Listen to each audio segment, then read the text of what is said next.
Departemen Luar Negeri AS mengatakan bahwa utusan AS untuk Rusia, Lain Traci, mengatakan kepada pemerintah Rusia bahwa AS memberikan senjata kepada Ukraina agar dapat mempertahankan wilayah kedaulatannya, termasuk Crimea. Percakapan tersebut terjadi saat Kremlin memanggil duta besar. Mengomentari kampanye Israel yang sedang berlangsung di Gaza, juru bicara Departemen Luar Negeri AS Matthew Miller mengatakan AS menentang kendali militer Israel atas Gaza dan ingin, pada akhirnya melakukan transisi menuju penyatuan kembali Gaza dan tepi barat.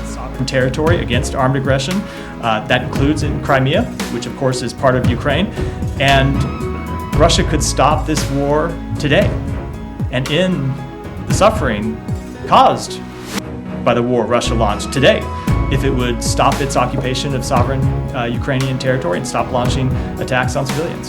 Thank you. Forward, but I will say you have seen Russia make ridiculous claims about responsibility in the past. You might recall that after the terrorist attack in Moscow in March, they blamed the United States, despite the fact that the United States had warned them about the attack in advance.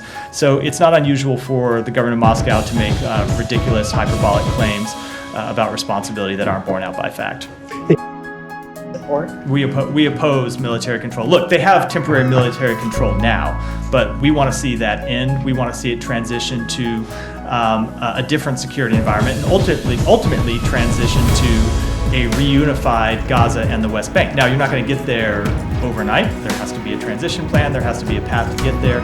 What that looks like and when a different authority can take control are all things that we need to work out with our partners in the region and ultimately with the government of Israel. Do you think he's... That said, we don't want to see Israel occupy and have Israel soldiers providing security because we think that just increases tension. It's not going to make Israel safer. It's certainly not going to benefit the Palestinian people. So we are working on proposals with our partners in the region. I don't want to detail them here for, I think, obvious reasons. We'll keep those conversations out, but it's a very important question that we are working quite hard on answering. Download Tribun X sekarang, menghadirkan lokal menjadi Indonesia.